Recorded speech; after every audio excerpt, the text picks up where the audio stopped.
Paz do Senhor, sejam muito bem-vindos a mais uma aula da nossa Escola Bíblica Dominical. E hoje nós estamos na aula de número 5, Perguntas Intrigantes sobre Sabedoria. Quero agradecer ao nosso Deus que nos concede essa oportunidade. E a todos que estão ligados nesse vídeo, que a palavra de Deus possa produzir, os resultados pelas quais ela é enviada e que juntos possamos aprender sobre sabedoria. A sabedoria é para a vida como o ar para o nosso corpo, essencial. Para nós cristãos, a verdadeira sabedoria tem como princípio o temor do Senhor, que está escrito em Provérbios, capítulo 1, versículo 7. Esse temor ao Senhor é o nosso ponto de partida para sermos sábios diante de Deus e não diante dos nossos próprios olhos. Vamos então para a nossa aula. Primeira pergunta. Roger, qual é a prioridade na vida? A primeira pergunta foi feita pelo jovem Richard. Richard, a paz do Senhor, muito obrigado pela sua pergunta. E nós vamos começar lendo Lucas, capítulo 2, dos versículos 29 ao 31. Não pergunteis, pois, que haveis de comer, ou que haveis de beber, e não andeis inquietos, porque as gentes do mundo buscam todas essas coisas, mas o vosso Pai sabe que precisa delas. Buscai antes o reino de Deus e a sua justiça, e as demais coisas vos serão acrescentadas. Eu me lembro quando participava no Ministério de Jovens aqui da nossa igreja, a Jubrac, nós participávamos de evangelismo. E eu me lembro que o pastor ou o nosso líder sempre entregava para nós folhetos bíblicos para que a gente pudesse entregar para as pessoas e evangelizar. E eu me lembro que eu sempre guardava um desses folhetos para mim, né? Eu fazia uma coleção desses folhetos que eu gostava das mensagens bíblicas, né? Mensagens sobre Cristo, mensagens sobre vida nova, sobre Apocalipse. E um desses folhetos me chamou a atenção porque ele tinha figuras e uma frase embaixo. E a primeira figura era a figura de duas mães em um parque, cada uma com o seu filho. E uma dessas mães era evangélica. E ela disse para outra mãe que não era evangélica. Ela disse: olha, você precisa levar o seu filho para a igreja. E a mãe que não era evangélica respondeu: é cedo demais para servir a Jesus. E aí tem uma outra imagem, uma outra figura e uma frase embaixo desse menino já um pouco mais crescido, andando de bicicleta. E a frase embaixo: divertido demais para servir a Jesus. Depois tem uma outra imagem dele já se casando e a frase embaixo: amando demais para servir a Jesus.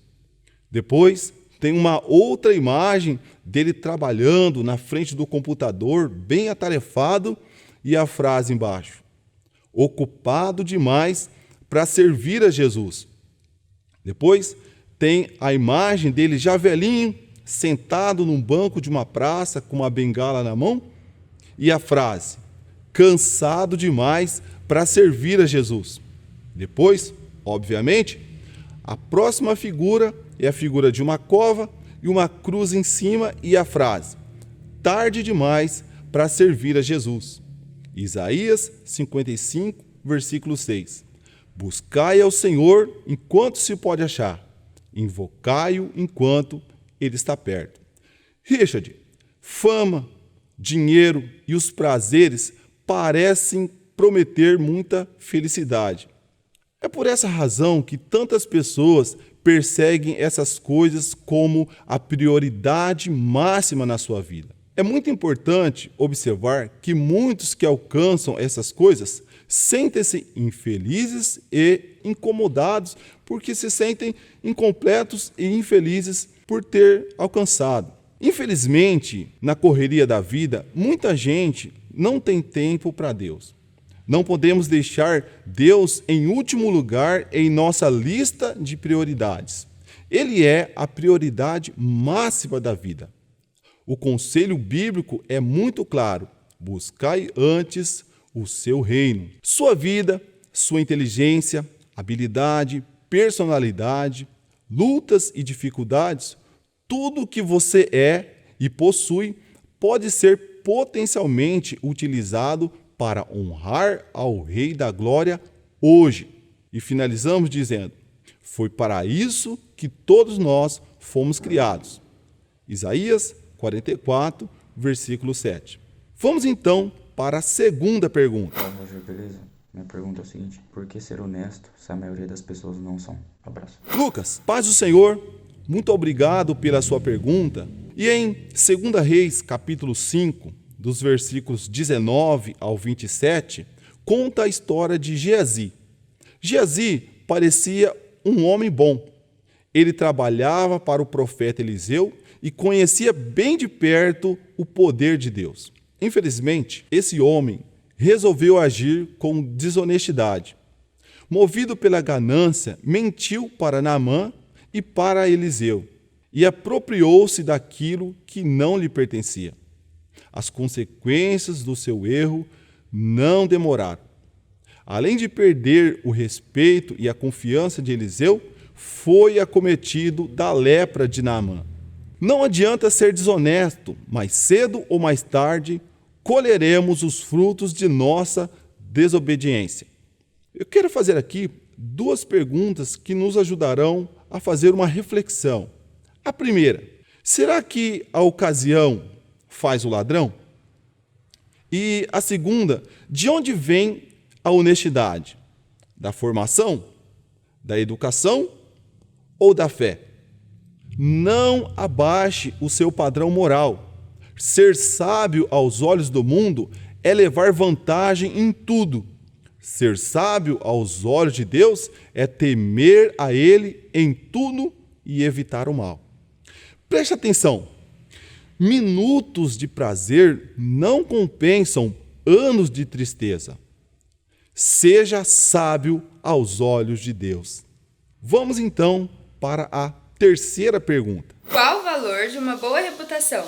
Isabela, a paz do Senhor, muito obrigado pela sua pergunta. E a nossa referência bíblica é Provérbios, capítulo 22, no versículo 1. Mais digno de ser escolhido é o bom nome do que as muitas riquezas. E a graça é melhor do que a riqueza e o ouro. A sociedade é carente de bons modelos para imitar.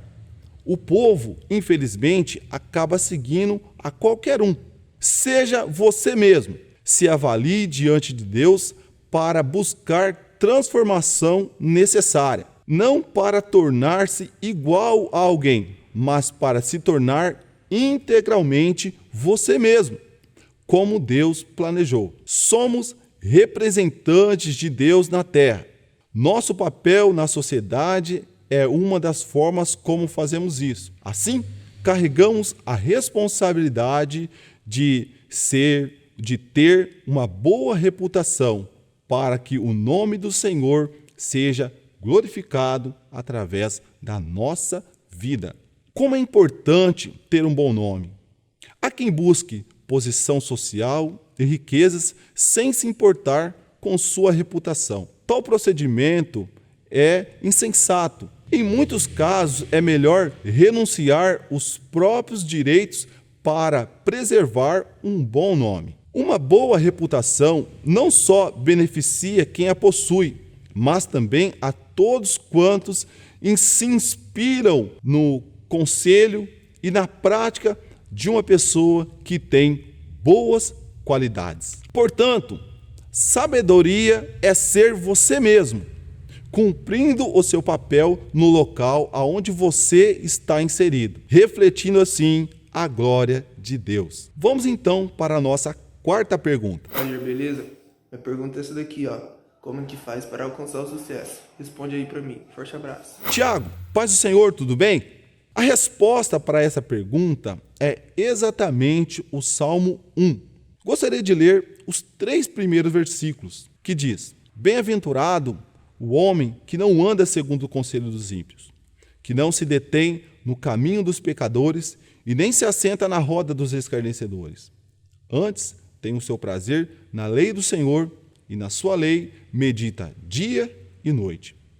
Pois será como árvore plantada junto a ribeiros de água, a qual dá o seu fruto na estação própria, cujas folhas não caem, e tudo quanto fizer prosperará.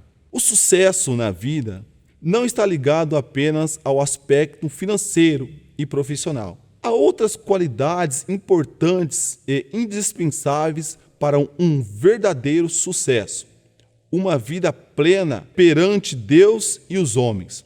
Esse salmo apresenta conselhos práticos para uma vida de sucesso. Os 6 versículos desse salmo nos ensina algo e eu gostaria de te dizer o que nós aprendemos com esse salmo. Primeiro, a não se envolver com os maus, a beber dos princípios sábios de Deus pelo estudo da Bíblia, a adquirir estabilidade que vence tempos de crise, não possuir a inconstância dos maus, ser inculpável perante Deus e os homens e possuir a confiança de que Deus recompensa a justiça. A palavra de Deus supera céus e terra, como está escrito em Lucas, capítulo 21, versículo 33. Preste atenção numa coisa. O maior empresário do século será um dia ultrapassado por outro. A mais nova tecnologia também um dia será ultrapassada. Mas aquele que investe tempo em estudar a lei do Senhor e a pôr em prática encontra felicidade, constância e sucesso para a sua vida. Assim, chegamos ao final da nossa aula de hoje. Semana que vem, nós aprenderemos perguntas intrigantes sobre salvação. Desde já, o meu muito obrigado, forte abraço e até semana que vem.